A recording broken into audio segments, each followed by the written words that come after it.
Have you ever noticed that, even though he was God, Jesus never lived disconnected from the Father? He healed, preached, cast out demons.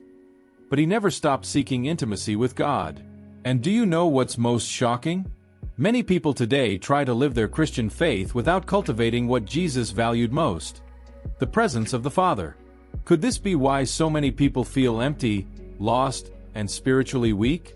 Today I'm going to show you how Jesus related to the Father and how you can experience this same powerful and transformative intimacy. Get ready! This could change everything.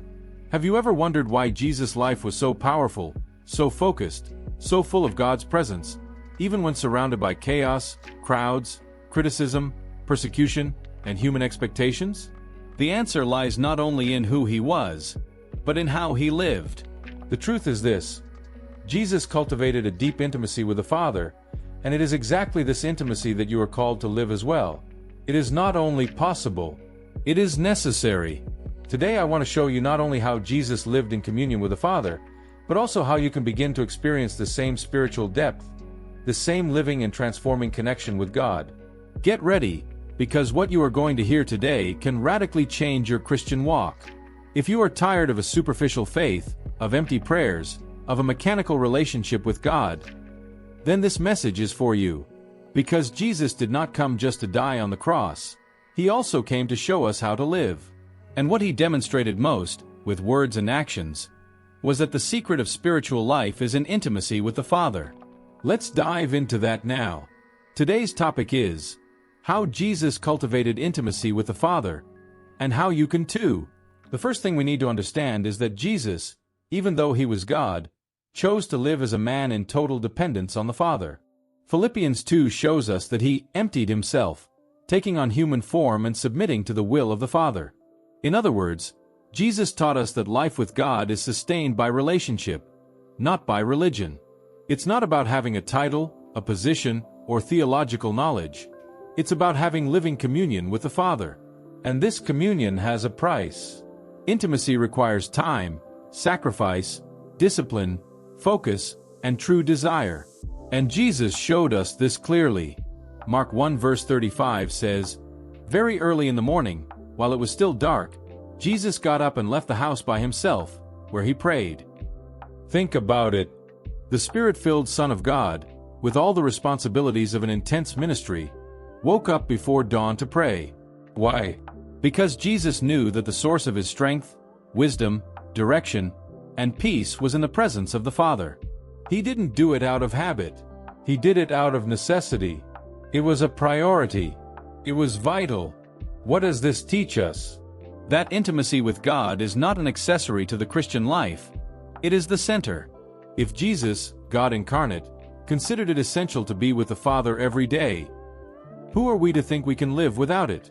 The Bible shows us that Jesus sought the Father before making big decisions. In Luke 6 verse 12, it is written, "In those days Jesus went out to the mountain to pray, and he spent the night in prayer to God." Do you know what he was going to do the next day? He was going to choose the 12 apostles. Before taking any important step, Jesus would withdraw. He sought the Father's guidance. He did not make decisions based on human logic, on human advice, or on appearances. He waited to hear the Father's voice. Do you do this? Or do you decide, act, buy, enter into relationships, change jobs, accept proposals, without first asking, "Father, what do you want?" Intimacy with God is not just about being close, but about being guided by him in everything. And Jesus lived this way. John 5 verse 19 is clear.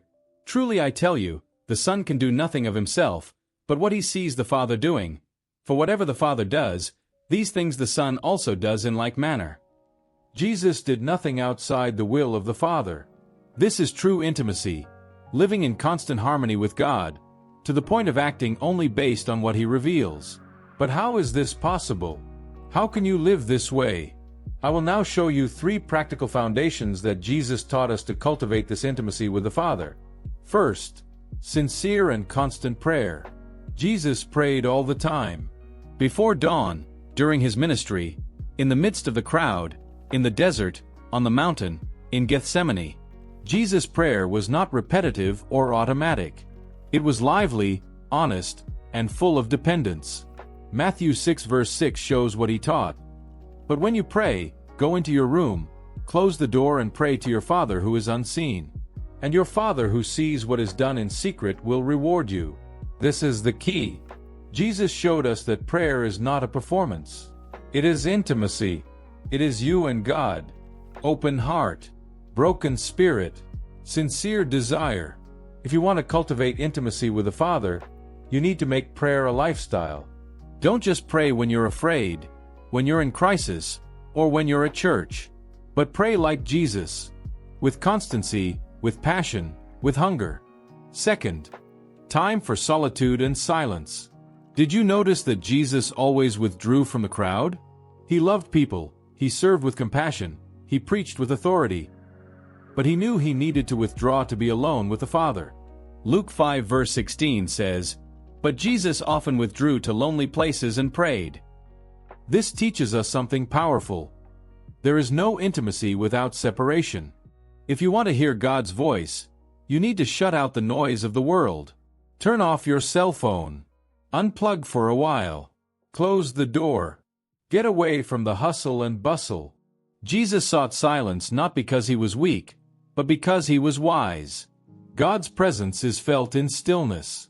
Do you set aside time like this? Or is your schedule too full for God? Without solitude, your soul will never rest. Without silence, you will never discern the voice of the Spirit. Jesus did this all the time, and you need to do it too. Third, full obedience and love for the Father's will. Jesus didn't just listen, he obeyed. John 4 verse 34 says, "My food is to do the will of him who sent me and to finish his work." This is more than obedience, it is pleasure. Jesus found joy in obeying the Father. Intimacy without obedience is illusion. You can pray for hours, fast for days, know the Bible from cover to cover, but if you are not willing to obey, your relationship with God will be shallow. Jesus lived what he heard. Do you want to get closer to God? Start by obeying what he has already told you. Intimacy increases as we obey. Jesus taught this clearly in John 15 verse 14. "You are my friends if you do what I command you." Being a friend of God requires obedience. And this obedience generates more revelation, more communion, more depth. Now stop and reflect. How many times do you seek God, but are not willing to follow what he has already revealed? How many times do you want his presence, but do not want his discipline? Jesus showed us that intimacy with God costs something, but the value is incomparable. Those who are intimate with God can live in peace even in the storm, can make decisions clearly, can walk in the darkness with their eyes fixed on the light. Jesus lived this way, and he calls you to live this way too. You were created for this. Not to live on spiritual crumbs, not to feed only on Sunday services, not to survive with a cold and distant faith. You were called to walk with God, daily, deeply, truly. And this path is open. The veil has been torn. Access has been granted. The door is open. But the one who will take the step is you. Today, God is calling you to a new level of relationship. Deeper, more intimate, more true. But you need to decide. Will you continue living a superficial faith, where God is just a resource in times of crisis? Or will you begin today a journey of intimacy, where God becomes your Father, your friend, your everything? The choice is before you. The example is before you. Jesus showed the way. Now it's your turn to follow. Set aside time. Seek in prayer. Love the presence. Obey with joy, and you will see the transformation. Intimacy with God changes everything. Changes your mind. It changes your priorities. It changes your identity. It changes your future. You will hear God more clearly. You will have peace in the midst of chaos.